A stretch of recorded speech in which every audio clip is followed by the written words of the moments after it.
Bismillahirrahmanirrahim. Innal hamdalillah nahmaduhu wa nasta'inuhu wa nastaghfiruh. Wa na'udzu billahi min shururi anfusina wa sayyiati a'malina. Man yahdihillahu fala mudilla lahu wa man yudlilhu fala hadiya lahu. Asyhadu an la ilaha illallah wahdahu la syarika lahu wa asyhadu anna Muhammadan abduhu wa rasuluh. Allahumma salli ala Muhammadin wa ala alihi wa ashabihi wa man tabi'ahum bi ihsan ila yaumiddin, amma ba'du. Kita lanjutkan membaca kitab Taysirul Alam Syarh Umdatul Ahkam.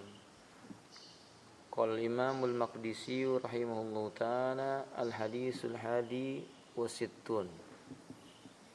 Imam Al-Maqdisi mengatakan hadis yang ke-61. Sahih?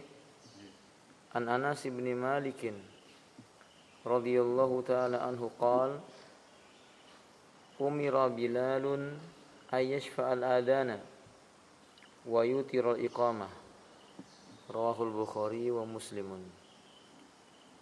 Dari Anas bin Malik radhiyallahu ta'ala anhu, beliau berkata, Bilal diperintahkan agar menggenapkan bilangan adzan dan mengganjilkan iqamah. Hadis riwayat Imam Bukhari nomor 605 dan Imam Muslim nomor 378. Qala Syekh Al-Bassam hafizallahu taala gharibul hadis. Beberapa istilah hadis yang asing. Yang pertama, umira Bilalun mabniyun lil majhul. Pada hadis ini disebutkan dengan kalimat umira, diperintahkan Bilal. Dalam masalah ini, dalam susunan nahwu sharaf namanya mabni majhul. Dalam bahasa Indonesia kata kerja apa namanya? Pasif, tidak aktif. Biasanya diawali dengan diakhiri dengan kan. Dipukuli atau dipukulkan gitu ya. Nah, ini diperintahkan. Umira Bilalun, yani mabniyun lil majhul. Tetapi dalam masalah ini wal amiru huwan nabi. Yang memerintahkan sudah diketahui siapa? Nabi sallallahu alaihi wasallam. Kalau lafadznya misalnya fulan diajari membaca buku, enggak dikenal siapa yang mengajari. Tapi kalau dalam hadis ini jelas umira Bilalun, maka jelas yang memerintahkannya siapa? Rasulullah sallallahu alaihi wasallam. Falahu hukmul marfu. Sehingga dalam masalah ini hukumnya menjadi marfu, terangkat derajatnya sampai kepada Nabi. Berarti perintah ini bukan dari sahabat saja, tapi perintah ini datang langsung dari Rasulullah sallallahu alaihi wasallam. Lalu kata beliau, waqtalafa ahlul usuli, ulama usul fiqih mereka berbeda pendapat. Hal taqtadi hadhihi sighah wa amsaluha ar-rafa aula, yani ar-rafu aula. Mereka berbeda pendapat apakah lafaz umira di sini, umira Bilalun, ini sigot yang demikian atau yang semisalnya ini hukumnya mencapai hukum marfu ataukah tidak? Naam. Was-sahih annaha taqtadi. Pendapat yang benar konsekuensinya memang harus marfu atau hukumnya sampai terangkat kepada Nabi sallallahu alaihi wasallam. Dan secara hukum nahwu sharaf maka juga umira Bilalun, itu Bilal dibaca dengan apa? Rafa. Nanti kalau yang belajar bahasa Arab faham. Yang belum tanya sama Ustaz Yusuf. Nah, gitu ya. Yang ngajar bahasa Arab siapa ya, Wan? Ustaz Nadif ya. Ustaz Yusuf dulu ngajar kan? Berarti sekarang belajar lagi lah antum. Nah. Li'anna dhahira anna al-amira man lahul amru asy-syar'i. Tentu yang dimaksud di sini. Kenapa alasannya demikian? Karena yang dhahir, yang seseorang yang memerintahkan pada perkara yang syariat, perkara yang bernilai syariat, pasti perkara yang orang yang memerintahkannya orang-orang yang membawa syariat, yaitu Ar-Rasul alaihi salatu wassalam. Sekarang gharib yang kedua, ayashfa'al adzan, agar ia menggenapkan adzan. Yani yasfa itu artinya yakni ya'ti bi alfadhi syafa'an atau syaf'an. Lafadznya itu dibaca 2 kali. Ai masna. Allahu akbar, Allahu akbar, Allahu akbar, Allahu akbar. Itu 2 kali maksudnya. Walaupun kalau dipisahkan menjadi berapa? 4. Asyhadu an la ilaha illallah, asyhadu an la ilaha illallah, demikian. Yani wal masna marratani, yaitu 2 kali. Yang ketiga yutiral iqamah, mengganjilkan bilangan iqamah, yakni ya'ti bi alfadhiya witran. Lafaz-lafaznya dibaca dengan ganjil, yaitu lawan dari apa? Genap. Jadi asyaf'u itu lawannya apa? Al-witru. Nah, sekarang makna secara global, berkata Syekh Al-Bassam hafizahullah taala, amaran Nabi sallallahu alaihi wasallam muadzinahu Bilalan ay yashfa'al adzan. Nabi sallallahu alaihi wasallam memerintahkan muadzin beliau, yaitu Bilal. Jadi nama orang ini, kawan, Bilal ibnu Rabbah. Kalau di musola istilah orang Indonesia musola, maka orang yang adzan disebut apa? Bilal. Maksudnya iktidaan bima ja'an ashabi an sahabiyin jalil Bilal ibni Rabbah. Yani tujuannya untuk mengikuti jejak langkah yang dilakukan oleh Bilal ibnu Rabbah. Maka disebut dengan Bilal. Beliau memerintahkan muadzinnya bernama Bilal ayyashfa'al adzan, supaya adzan itu digenapkan. Li'annahu li'lamil ghaibina, tujuannya kalau diucapkan 2 kali supaya lebih menyampaikan pemberitaannya kepada orang yang jauh, yang tidak datang dekat dengan situ. Kalau adzan di sini jauh tidak kelihatan, kan ghaib namanya. Arti ghaib itu tidak harus jin, malaikat, tidak. Kalau antum di sini di dalam kantor itu ada orang, maka orang itu bagi kita apa? Ghaib, karena enggak kelihatan oleh mata kita. Naam kadzalik. Fayati bi alfadhi masna, makanya lafaznya dijadikan 2 kali. Wa da'ida at-takbiru, kecuali wa da'ada at-takbir, selain apa? Takbir fi awali. Berapa kali takbir? Kalau digabungkan semuanya menjadi 4. Ini di awalnya saja. Sedangkan yang di akhirnya 2 toh, sebelum la ilaha illallah. Nah, kemudian faqad sabata tarbi'uhu, maka telah tetap takbir di awal itu kalau dipisahkan jumlah lafadznya menjadi 4, jumlah kalimatnya menjadi 4. Wa kalimatut tauhid fi akhirih, dan pengecualian untuk kalimatut tauhid itu 1 kali saja, yaitu la ilaha illallah. Faqad sabata ifraduha. Kama amara Bilalan aidan ayyutiral iqamah. Demikian pula beliau memerintahkan Bilal untuk mengumandangkan iqamah dengan bilangan yang ganjil. Lianna litanbihil hadirin, karena ini hanya untuk memberikan peringatan kepada orang yang sudah datang di dalam masjid, hadir. Wadhalika bi ayatiya bi jumliha marratan, sehingga cukup sekali saja. Selain takbir berapa kali? 2. Dan juga qad qamatis shalah berapa? 2 juga. Yani Allahu akbar, Allahu akbar, asyhadu an la ilaha illallah, asyhadu anna Muhammadar Rasulullah, hayya 'alas shalah, hayya 'alal falah, qad qamatis salatu, qad qamatis shalah. Allahu akbar, la ilaha illallah. Nah, ikhtilaf para ulama. Kata beliau, ada hal yang diperselisihkan oleh para ulama. Ikhtilaful ulama fi hukmil adzan wal iqamah. Tentang hukum adzan dan iqamah, ulama kita berbeda pendapat. Dhahabal Imam Ahmad wa ba'dul Malikiyah wa ba'dul Syafi'iyah wa Atha ila annahuma wajibani alal kifayati. Imam Ahmad ibn Hanbal, sebagian ulama Malikiyah, dan juga sebagian ulama Syafi'iyah, dan Imam Atha rahimahumullah ta'ala alal jami', mereka berpendapat adzan dan iqamah itu kedua-duanya adalah fardu kifayah atau wajib kifayah. Apa arti wajib kifayah? Apa artinya wajib kifayah? Gugur. Artinya apa? idza fa'ala ba'dun nasi saqitanil baqi. Sebagian manusia mengerjakan, maka sisanya yang tidak mengerjakan tidak berdosa. Tidak ada kewajiban baginya. Atau hilang kewajiban darinya. Lirijalil balighina, kata beliau, yakni harus orang laki-laki yang sudah mencapai usia baligh. Berapa usia baligh? Imam Utsaimin berpendapat berapa? 15 tahun. Atau ditandai dengan keluarnya bulu ketiak, atau bulu kehormatan, atau kumis, atau berubahnya suara. Jadi kalau ada anak-anak suaranya udah kelihatan berubah walaupun bulu ketiaknya belum keluar, itu apa? Baligh.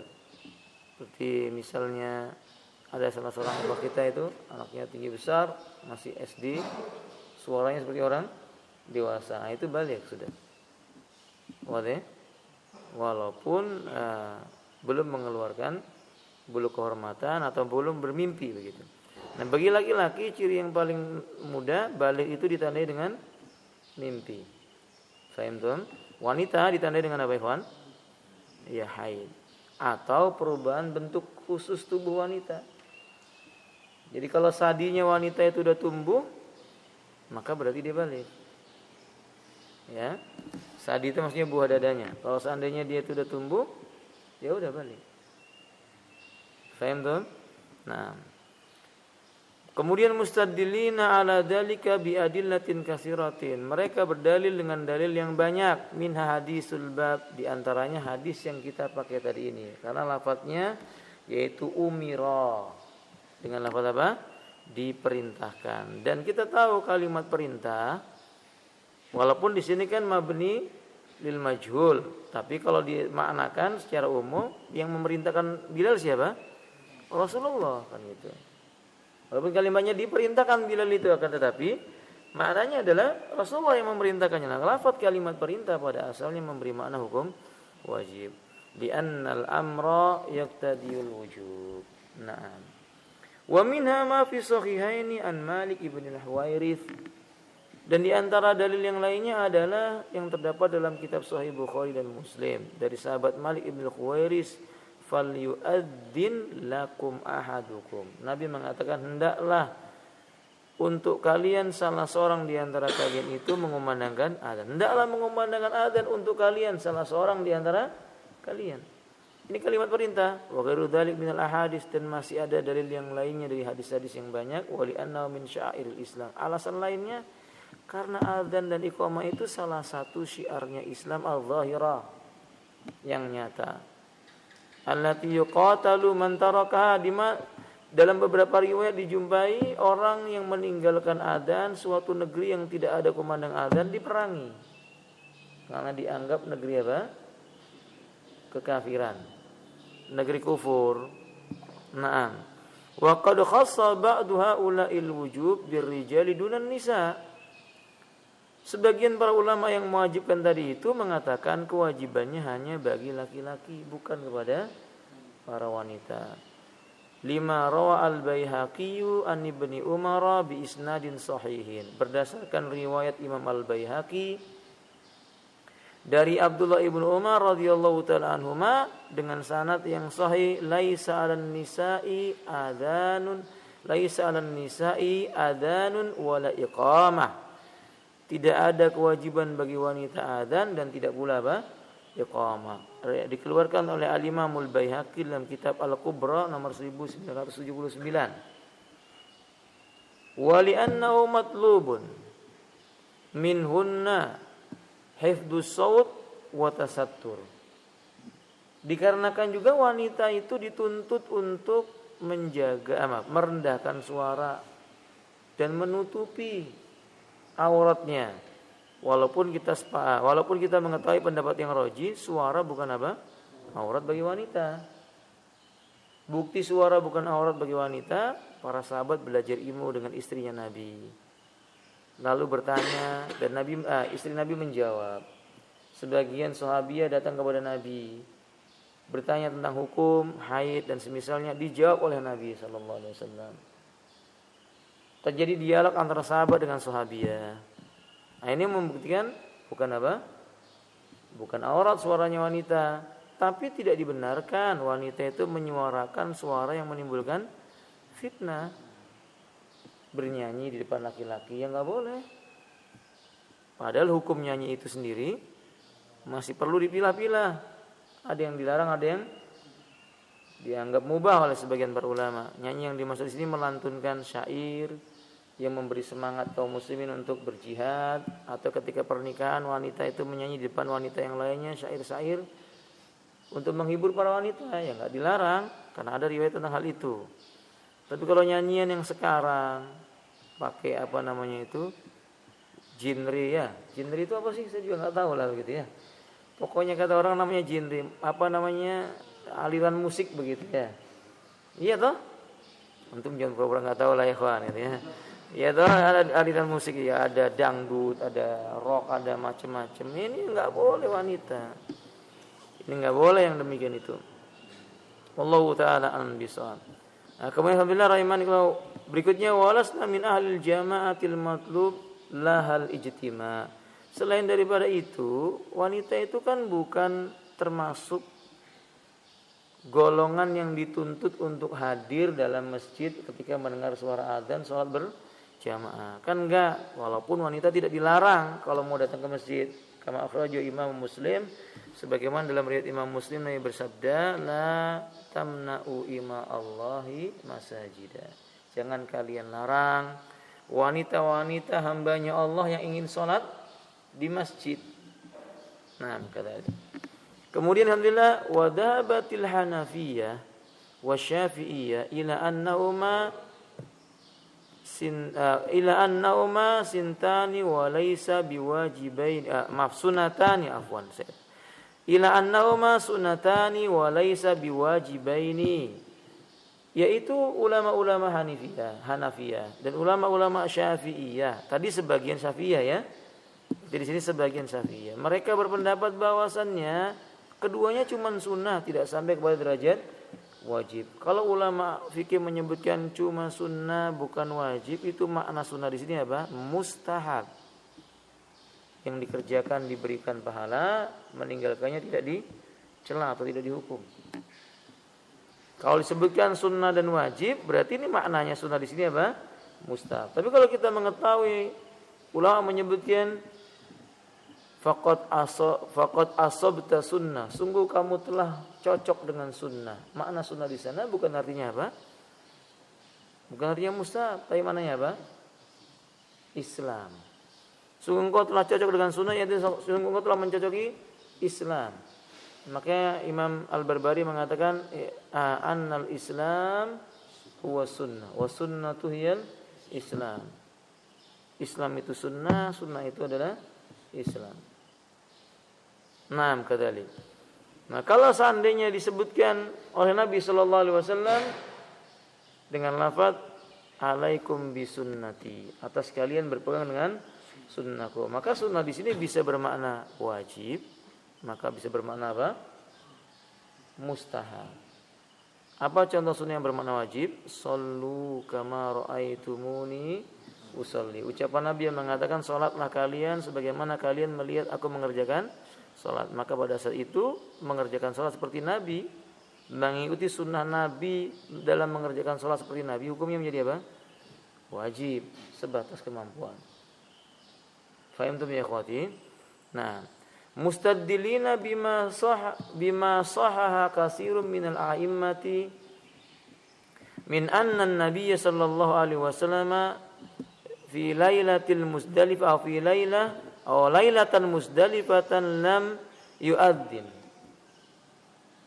Yakni qafila rahimanillah berdalil dengan apa yang sahih dan apa yang telah disahihkan oleh kebanyakan dari para a'immah, bahwasannya Nabi sallallahu di antaranya bahwasannya Nabi sallallahu alaihi wasallam itu pada malam Muzdalifah, yaitu ketika dari Arafah menuju ke Muzdalifah. Fahimtum? Yang sudah pernah haji, paham ya? Nah, maka ketika berada di sana salat maghrib dan isya di jama'. Dalam riwayat itu tidak diperintahkan oleh Nabi kepada Bilal. Nabi tidak memerintahkan kepada Bilal untuk mengumandangkan wa adzan wa innama aqama faqat. Di sana cuman qomat 2 kali saja. Nah, kemudian wa yu'aridu mana qala yakni antarkil adzan bi maral Bukhari an Ibnu Mas'udin annahu sallallahu alaihi wasallam shalla fi jam'in bi adzanaini wa iqamataini.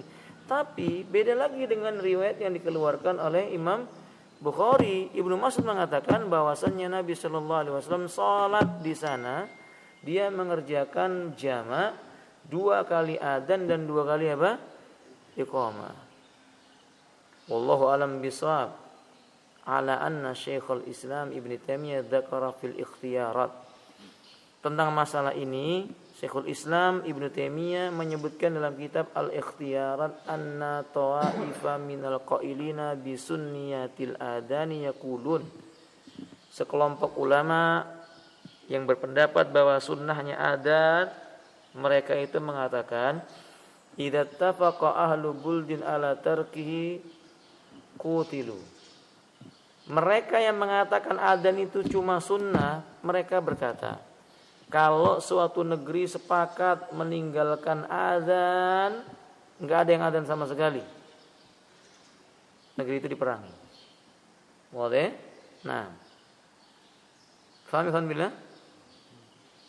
Yang kedua, yakni fanniza'u ma'a haula'i qaribun minal lafdi li'anna katsiran minal ulama yatluquna al-qawla bisunnah ala ma yadumu wa yu'aqibu tariku syar'an. Tentu ikhwafillah rahimani wa rahimakumullah, yang dimaksud di sini makna sunnahnya, kita mengetahui bahwa makna sunnah itu kan banyak. Maka yang lebih dekat dengan kebenaran yang sesuai dengan lafaz, di mana kebanyakan para ulama mereka menetapkan lafaz sunnah itu maknanya tercela kalau ditinggalkan. Tercela kalau ditinggal. Artinya seminimal-minimalnya seandainya ada orang meninggalkannya, enggak pantas dia hanya mengatakan cuma sekedar apa? Sunnah. Itu kalau memang dihukumi apa? Sunnah saja. Seolah-olah lafaz sunnah di sini lebih dekat kepada makna apa? Wajib. Lalu kata beliau, amma man za'ama anna sunnatun la isma ala tariki faqad akhta'a. Adapun anggapan yang mengatakan itu cuma sunnah ditinggalkan tidak berdosa, itu keliru. Itu keliru. Kata beliau demikian. Jadi mesti ketahui benar di sini misalnya kita mengambil pendapat yang mengatakan sunnah, itu sunnah. Tidak wajib. Jelas meninggalkannya pantas dicela. Jadi sebagian ulama mengatakan berarti ini sunnatun muakkadatun, yaitu sunnah yang sangat ditekankan. Tapi kalau kita berpegang dengan pendapat Syekhul Islam Ibnu Taimiyah juga belum tepat. Sebab kalau sunnah muakkadah sekalipun ditinggalkan kan enggak dicela. Kan enggak boleh orang yang meninggalkan sunnah yang nilainya mustahab maksudnya. Orang yang tidak melakukan perkara yang mustahab dicela kan enggak boleh walaupun nilainya muakkadah. Seolah-olah isyarat dari Syekhul Islam Ibnu Taimiyah ini perkara yang wajib begitu. Beliau hanya ingin menegaskan, kalau ada pendapat yang mengatakan sunnah, jangan serta-merta kita mengatakan cuma sunnah. Jangan begitu, karena meninggalkannya itu tercela, begitu maksudnya. Berarti kalau demikian, jangan pedulikan wajib maupun sunnahnya lagi. Yang penting dikerjakan. Khalas sudah, selesai. Pendapat yang mengatakan sunnah, kalau ada orang adzan, nggak mungkin dia melarang. Kalau pendapat yang mengatakan wajib, ya udah selesai tuntas. Masa orang mengerjakan yang wajib dilarang? Kan mungkin. Nah, kata intaha kalamu, selesai ucapan Syekhul Islam Ibnu Taimiyah. Coba lanjutkan Ikhwan dibaca. Para ulama juga berbeda pendapat tentang sifat azan dan iqamat. Nanti ini akan dijelaskan di belakang beberapa riwayat yang lainnya, karena terutama pada kalimat syahadatain itu nanti dibaca dengan tarji', lafaz ulang. Asyhadu an la ilaha illallah, asyhadu an la ilaha illallah, asyhadu anna Muhammadar Rasulullah, asyhadu anna Muhammadar Rasulullah, asyhadu an la ilaha illallah. Diulang dengan keras. Asyhadu an la ilaha illallah, asyhadu anna Muhammadar Rasulullah, asyhadu anna Muhammadar Rasulullah. Diucapkan sebanyak berapa kali berarti ikhwan masing-masingnya? 4 ya. Masing-masingnya 4 kali ya alhamdulillah. 6 kali. Lanjutkan. Imam Ahmad membolehkan setiap riwayat yang ada tentang sifat-sifat azan dan iqamah. Jadi pendapat Imam Ahmad boleh kadang adzan begini, kadang adzan begitu. Kadang kita menggunakan lafaz tarji, kadang meninggalkan lafaz tarji. Menurut Imam Ahmad karena semuanya riwayatnya datang dari para sahabat yang tidak dilarang oleh Nabi sallallahu alaihi wasallam. Maka ini hukumnya hukum marfu. Hukum yang sampai ketetapannya datang dari siapa? Rasulullah sallallahu alaihi wasallam. Wallahu a'lam bishawab. Lanjutkan. Akan tetapi beliau memilih azan dan iqamah Bilal.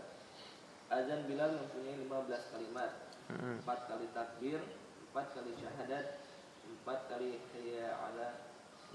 Yang dimaksud dengan hayya alat itu maksudnya hayya alatain. Hayya ala shalah dan hayya alal falah. Sering disebut dengan, kita harus mengenali nama-nama kayak begini ya kawan. Kalau misalnya inna lillahi wa inna ilaihi rajiun, itu lafaz apa namanya? Istirja. Kalau kita membaca a'udzubillahi minasyaitonir rajim, ini lafaz apa namanya? Isti'adzah. Kalau alhamdulillah disebut dengan apa? Hamdalah.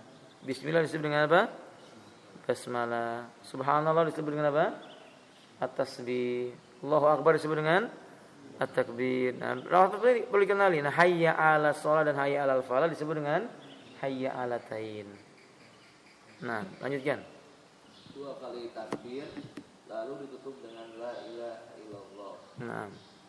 Sedangkan iqamah Bilal mempunyai 11 kalimat yang meliputi 2 kali takbir, 2 kali syahadat, 2 kali hayya 'ala, lalu qad qamatis shalah 2 kali, lalu 2 takbir dan ditutup dengan la ilaha illallah. Nah, ini lafaz yang berbeda. Jumlah yang berbeda karena memang bilangan untuk iqamah diganjilkan. Baik. Sifat azan dan iqamah yang ini juga merupakan pendapat mazhab Hanafi, Syafi'i serta jumhur ulama. Nah, yang kita sering adzan, yang sering kita kumandangkan ini, ya. Ini wa ila hadhihi sifat dhahabatil Hanafiyah wa Syafi'iyah wa jumhur ulama. Waqtaju bi hadisi Abdullah bin Zaid fi sifatil adzan wal iqamah. Nanti akan datang dalilnya. Mereka berdalil dengan hadisnya Abdullah bin Zaid ketika beliau bermimpi. Didatangi seorang lelaki, diajarkan tentang lafaz-lafaz adzan, disampaikan kepada Nabi, dan Nabi memerintahkan kepada Abdullah bin Zaid yang bermimpi itu mengajarkannya kepada siapa? Bilal bin Rabah. Bukan Abdullah bin Zaid yang disuruh adzan, padahal beliau yang bermimpi, tapi Nabi menganjurkan kepada Abdullah agar mengajarkan kepada siapa? Bilal. Kenapa? Karena suara Bilal lebih tinggi, lebih keras dan lebih indah. Maka dari sini kita mengetahui adzan itu yang disebut oleh Nabi yang pertama kali dia lebih tinggi dan kerasnya. Itu tujuan utama yang pertama, sampainya suara kepada orang yang jauh, berarti yang keras suaranya adzan. Oke? Tuh, bersin aja lebih keras ya kan. Nah, adzan suaranya keras gitu ya. Kemudian yang kedua baru apa? Keindahannya. Catatan keindahan itu tidak merubah. Nah, tidak sampai merubah makhraj, tidak sampai merubah panjang pendeknya lafaz yang harus diucapkan. Nah, silakan. Mereka berhujjah dengan hadis Abdullah bin Zaid tentang sifat azan dan iqamah, bahwa sifat azan yang seperti ini merupakan amalan penduduk Mekah dan seluruh kaum muslimin yang hadir pada musim haji dan yang lain. Dan tidak ada seorang pun yang mengingkarinya. Jadi tidak ada satu pun dari kalangan sahabat sampai hari ini para ulama yang mengingkari tentang sifat adzan yang tadi. Seolah-olah ini menunjukkan bahwa ini adzan yang paling apa? Afdol. Tapi berbeda Imam Syafi'i. Imam Syafi'i dalam kitab Al-Um menyebutkan justru riwayat yang paling mutawatir tentang masalah adzan itu yang pakai tarji. Riwayat yang paling mutawatir secara sanad yang menggunakan adzan itu yang memakai tarji. Nah, lanjutkan ya, akhi. Sedangkan Imam Malik, Abu Yusuf dan Abu Yusuf ini muridnya Abu Hanifah. Abu Yusuf muridnya Abu Hanifah. Dari sini kita mengambil faedah bahwa ternyata murid bisa berbeda pendapat dengan apa? Gurunya. Nah, Allahu a'lam. Iya. Abu Yusuf dan sebagian ulama lain berpendapat bahwa takbir di permulaan azan adalah 2 kali. Mereka berhujjah dengan sebagian riwayat dalam hadis Abdullah bin Zaid, juga azan Abu Mahdurah dan hadis Anas. Jadi lafaz adzannya cuma 2, Allahu Akbar, Allahu Akbar. langsung masuk kepada apa? Syahadat. Nah, tafadhol. Umiro Bilalun an yashfa'al azana. Bilal diperintah untuk menggenapkan azan. Makna yashfa itu masna. Jadinya mereka menganggap karena hadisnya berbunyi umiro Bilal ayyashfa'al adzan, Bilal diperintahkan untuk menggenapkan apa? Adzan, maksudnya membuat dua saja. Maka menurut pendapat yang kedua ini ya cukup Allahu Akbar kan dua. Oleh tadi Masya Allah Ibnu Ma'in menerangkan Allahu Akbar itu sebenarnya satu lafaz yang tidak terpisahkan. Wallahu a'lam bishawab. Nanti kita akan sampai pada bab itu insyaallah. Lanjutkan. Yang benar semua sifat tersebut tidak dinafikan dan semuanya boleh dipakai. Golongan pertama. Perhatikan, yang mengatakan wal haqqu annahu la munafatun fasifatu kulluha jaizatun. Ini ucapannya Syekh Al-Bassam. Syekh Al-Bassam menyimpulkan dan menyampaikan kepada kita, yang benar enggak apa-apa. Mau takbirnya 4 kali, mau 2 kali enggak masalah. Yang penting sifat ini telah tetap riwayatnya dalam riwayat yang sahih. Wallahu a'lam. Golongan pertama mengambil yang ada tambahan, sedangkan tambahan itu tidak dinafikan. Dan apabila dari orang yang thiqah tentu dapat diterima. Ibnu Hazm berkata, kami memilih azan penduduk Mekah karena ada tambahan zikir kepada Allah. Iya, alasan Ibnu Hazm selain lebih mengutamakan pendapat yang pertama karena jelas lafaz zikirnya semakin banyak. Tapi ini bukan kaidah kalau gitu makin banyak makin baik. Belum tentu, enggak setiap keadaan makin banyak makin baik. Beliau memilih itu karena memang ada riwayat. Karena ada riwayat di mana lafaz takbirnya lebih daripada 2, yaitu 4, dan beliau menganggap ini yang lebih diutamakan karena memang jelas berzikir mengingat Allah selama zikir itu ada tuntunannya baik. Paham tuh? Nah, silakan. Jangan kalau gitu karena ini boleh tambah antum Al-Fatihahnya dalam satu rakaat 10 kali ya enggak boleh. Nah, betul. Para ulama juga berbeda pendapat tentang tarjih atau pengulangan azan. Yang dimaksud adalah sang muazin mengucapkan tasyahud secara lirik, lalu mengucapkan kembali dengan mengeraskan suaranya. Yeah. Golongan Malikiyah dan Syafi'iyah membolehkan dan merupakan amalan. Perhatikan di sini terjemah membolehkan itu diganti karena maknanya ilastihbabihi, menganggap mustahab. Beda mustahab dengan apa? Mubah. Kalau membolehkan maknanya mubah. Mubah itu kan berbeda dengan mustahab. Mustahab itu maksudnya disukai. Berarti Imam Malik, mazhab Maliki dan Syafi'i lebih menyukai kalau adzan itu pakai apa? Tarjih. Nah, yang disunnahkan demikian. Terus golongan Malikiyah dan Syafi'iyah menganggap mustahab dan merupakan amalan penduduk Hijaz berdasarkan hadis Abu Mahdurah. Karena Nabi SAW mengajarkan hal tersebut ketika di Mekah. Maksudnya Nabi mengajari langsung kepada Abi Mahdurah tentang adzan. Hadis Abu Mahdurah, beliau mengajarkan langsung lafaz tersebut kepada Bilal. Dalam riwayat yang lain kepada Abdullah ibnu Umi Maktum dengan lafaz yang diulang. Nah, lanjutkan. Sedangkan golongan Hanafiyah tidak membolehkan. Mereka berhujjah dengan zahir hadis Abdullah bin Zaid. Adapun Imam Ahmad membolehkan keduanya. Nah, ini baru makna boleh. Imam Ahmad membolehkan mau yang ini mau yang itu. Nah, terus? Tapi lebih memilih azan Bilal. Ibnu Abdul Bar berkata, Imam Ahmad, Ishaq, Daud, dan Ibnu Jarir berpendapat bahwa hal tersebut termasuk perbedaan yang diperbolehkan. Ini penting bagi kita. Lafaz kalimat al-ikhtilaful mubah. Pada asalnya khilaf itu syar. Karena Abdullah bin Mas'ud mengatakan al-khilafu syar. Al-khilafu syar. Al-khilafu syar. Beliau ulang 3 kali. Berbeda pendapat itu jelek, buruk. Buruk diulang oleh beliau 3 kali. Tapi dalam masalah fiqhiyah ada beberapa bentuk khilaf yang diberikan toleransi yang besar. Makanya sering para ulama menyebutkan al-ikhtilaful mubah. Ini perbedaan yang mubah karena sama-sama memiliki dalil dan dua-duanya bisa diamalkan. Yang tidak boleh itu ikhtilaf yang salah satunya marjuh. mempertahankan apa yang ada, pendapat yang marju ini nggak boleh. Kalau mujtahidnya khilaf tidak ada dosa. Tapi orang-orang yang datang belakangannya kemudian dia melihat dan menjumpai ijtihadnya itu marju, ya nggak boleh dia mengikutinya. Oke? Dan masalah marju dan roji ini bukan perkara yang gampang. Dan juga tidak boleh seseorang mencela, memburukkan, membid'ahkan gara-gara mengikuti pendapat yang apa? Marju. Paham tuh ikhwan? Enggak boleh mencela. Para masyayikh tidak mengajarkan mencela orang yang berbeda pendapat antara yang roji dengan yang marju. Enggak boleh mencela. Contohnya misalnya khafilah rahimani ulama, masalah khilafiyah di antara para ulama, yaitu wanita yang menikah tanpa wali. Ini khilaf. Walaupun kita tahu pendapat yang benar adalah wanita itu dinikahi wajib dengan apa? Walinya, ada walinya. Tapi Abu Hanifah punya pendapat tidak mengapa tanpa wali, tentu dengan syarat yang sangat ketat.